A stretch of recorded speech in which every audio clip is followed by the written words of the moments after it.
আমরা বরণ করব শ্রী রূপক সেন ভাই।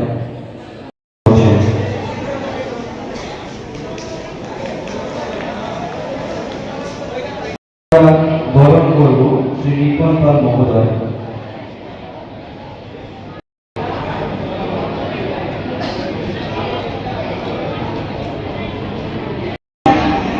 আমরা নিজেকে ভারতবাসী বলে গর্ব অনুভব করি, সেটা এই যুব সমাজের গুরু দায়িত্ব যে আমাদের দেশ সর্বপ্রথম। আমরা যদি দেশকে ভালো না বাসি তাহলে আমরা কোনোদিন সুনাগরিক হতে পারবো না। এটাকে দেশ বিরোধী আখ্যা দেওয়া হয়, তাহলে আমরা সর্বপ্রথম দেশকে নিয়ে ভাবতে হবে। তারপর যে আমার ব্যক্তিগত লাইফ, আমি কোন দিকে যাব। তোমাদের এই যে সময় যারা 12 পাস করেছো, বিশেষ করে তোমরা এখান থেকে তোমাদের জীবনের দিশা এবং ধারা নির্ধারিত করবে যে আমরা কোন দিকে যাব, আমরা কি নিয়ে পড়াশোনা করব, আমরা দেশের কি কাজে রাখবো, আমাদের মা বাবা যারা আমার উপরে ভরসা করে আমাদেরকে শিক্ষিত বানিয়েছে তাদের কি কাজ করব, তাদের কি সম্মান দেব, নিজে কতটুকু সম্মান লাভ করবে সমাজ থেকে, এই বিষয়ে চিন্তা করার ব্যাপার কিন্তু এখন তোমরা 18-18+, তোমাদের কিন্তু এই বিষয়গুলো এখন চিন্তা করতে হবে।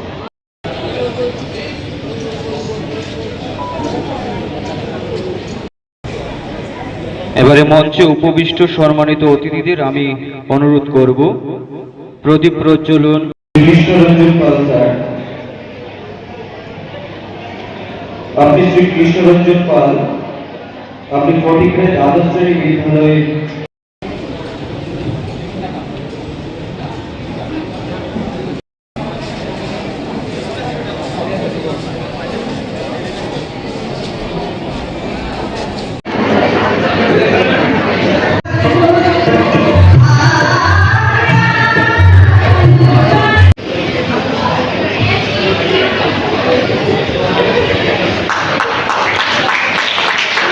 সদস্যবৃন্দ,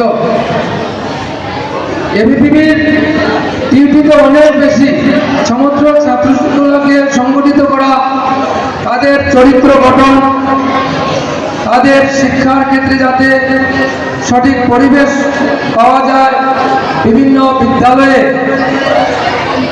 যাতে শিক্ষকের অভাব হোক, পরিকাঠামোর উন্নয়ন, সমস্ত সাইট ওনারা দেখবেন। কারণ আমরা জানি আজকের যে যুব সমাজ অর্থাৎ ছাত্রছাত্রী ভাই বোনেরা, তারাই ভবিষ্যতে দেশের কাণ্ডারি। আজকের যুব সমাজ যদি সঠিকভাবে সুচরিত্রবান সুনাগরিক হয়ে গঠিত হতে না পারে, তাহলে ভবিষ্যতে আমরা সঠিকভাবে দেশ চালানোর যে কাণ্ডারি, সেই কাণ্ডারিকে পাবো না। মহতীয় অনুষ্ঠানের শুভ সূচনা করার জন্য দর্শকই আমি জীবনে শুধু ভালো নম্বর পেলেই সফল হওয়া যায় না। ভালো মানুষ হওয়া, শৃঙ্খলাবোধ, সততা, কঠোর পরিশ্রম এবং নতুন প্রযুক্তির সঙ্গে নিজেকে দক্ষ করে তোলাই প্রকৃত সাফল্যের চাবিকাঠি। আজকের যুগ এআই ও ডিজিটাল প্রযুক্তির যুগ, তাই পড়াশোনার পাশাপাশি কম্পিউটার ও আধুনিক দক্ষতা অর্জন করা অত্যন্ত গুরুত্বপূর্ণ। তোমরা একটা বিষয় জানলে অবাক হবে যে বর্তমানে পড়াশোনার ক্ষেত্রে এআই পৃথিবীতে মাত্র 1% স্টুডেন্ট ইউজ করছে, এবং পড়াশোনার সাথে যারা এআই ইউজ করছে তারা আজকে অনেক ভালো সাফল্য পাচ্ছে। তো আমি চাই তোমরা সবাই পড়াশোনার সাথে সাথে কিভাবে এআইটাকে কাজে লাগাতে পারো সেটা চেষ্টা রাখবে। যেমন আমি তোমাদের একটা কথা বলতে চাই, আমাকে কি তোমরা কেউ বলতে পারবে যে গুগলের নোটবুক 11 কেউ ইউজ করেছো আগে? কেউ কি ইউজ করেছো গুগল নোটবুক 11? দেখো একটা কথা শুনো, তোমাদের হয়তো কাজে লাগতে পারে। আমি ছোট্ট একটা কথা বলছি তোমাদের। ধরো আজকে 100 পেজের একটা পিডিএফ, যেটা শিখতে হয়তোবা অনেকের 1 সপ্তাহ, অনেকের 10 দিন 15 দিন লাগতে পারে। কিন্তু যদি আমরা এই 100টা পেজ এর মাধ্যমে শিখতে চাই, তাহলে আমরা 1 ঘন্টায় শিখতে পারবো। ছাত্রছাত্রীদের নিয়ে যে কৃতি বিদ্যার্থী সংবর্ধনা অনুষ্ঠানের আয়োজন করেছে, তার লক্ষ্য কি? বিদ্যার্থী পরিষদ কেন্দ্র আমাদের আজকে এত সংখ্যক ছাত্রদের এখানে কৃতি বিদ্যার্থী সংবর্ধনা অনুষ্ঠান দেবে। বিদ্যার্থী পরিষদ হচ্ছে একটা বিশ্বের সর্ববৃহৎ এবং সর্বপ্রথম অরাজনৈতিক ছাত্র সংগঠন।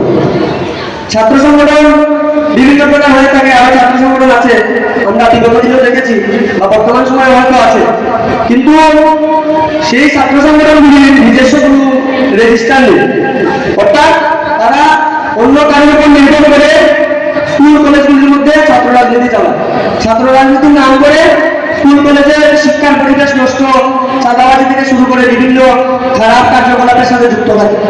কিন্তু আমরা 2018 সালের পর থেকে ত্রিপুরা রাজ্যের প্রত্যেকটি কলেজ থেকে শুরু করে প্রত্যেকটি স্কুলের মধ্যে গেলে আমরা বর্তমান সময় দেখতে পারবো যে স্কুল কলেজ থেকে বর্তমান সময়ে যে আগের গুন্ডারাজ, চাঁদাবাজি বা বিভিন্ন সময়ে শিক্ষাক্ষেত্রের পরিবেশ নষ্ট করার চেষ্টা করা হতো বিদ্যার্থী পরিষদের আমলে, সেই যে সমস্যাগুলি হচ্ছিল বিদ্যার্থী পরিষদের আমলে সেগুলি হচ্ছিল। প্রত্যেকটা ক্যাম্পাসের মধ্যে বিদ্যার্থী পরিষদ একটা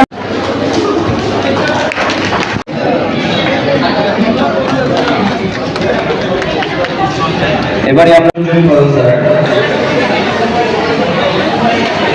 আপনি শ্রী কৃষ্ণরঞ্জন পাল, আপনি ফটিকের দ্বাদশ শ্রেণী বিদ্যালয়ের প্রধান শিক্ষক।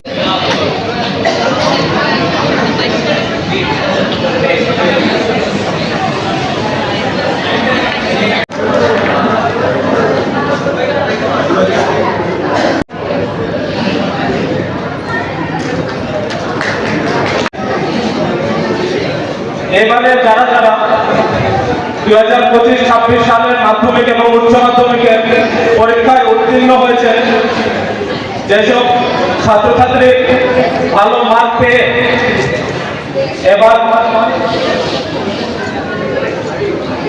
মাধ্যমিক এবং উচ্চ মাধ্যমিক থেকে পাস করেছেন, সবাইকে অখিল ভারতীয় বিদ্যার্থী পরিষদ ফটিকরায় নগর ইউনিটের পক্ষ থেকে অসংখ্য অসংখ্য শুভেচ্ছা ও অভিনন্দন। 9 জুলাই 2026 তারিখে আমাদের এবিএসপির 78তম প্রতিষ্ঠাতা দিবস আমরা পালন করি। এই দিবস আমরা প্রতি বছর পালন করে যাচ্ছি। প্রতি বছর কলেজ, নগর, মহানগর, জেলা, প্রাণ, রাষ্ট্র প্রতিটি জায়গায় আমরা আমাদের 9 জুলাই প্রতিষ্ঠাতা দিবস উপলক্ষে পালন করি।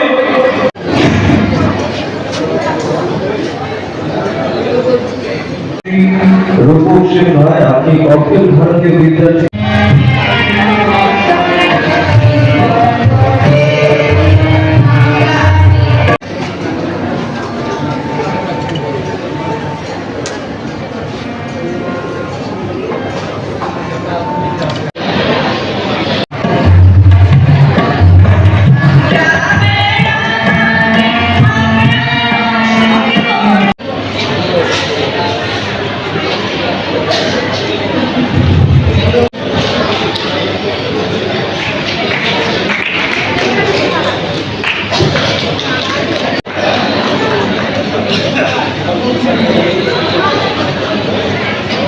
সবাইকে করতালি দেওয়ার জন্য অনুরোধ করছি।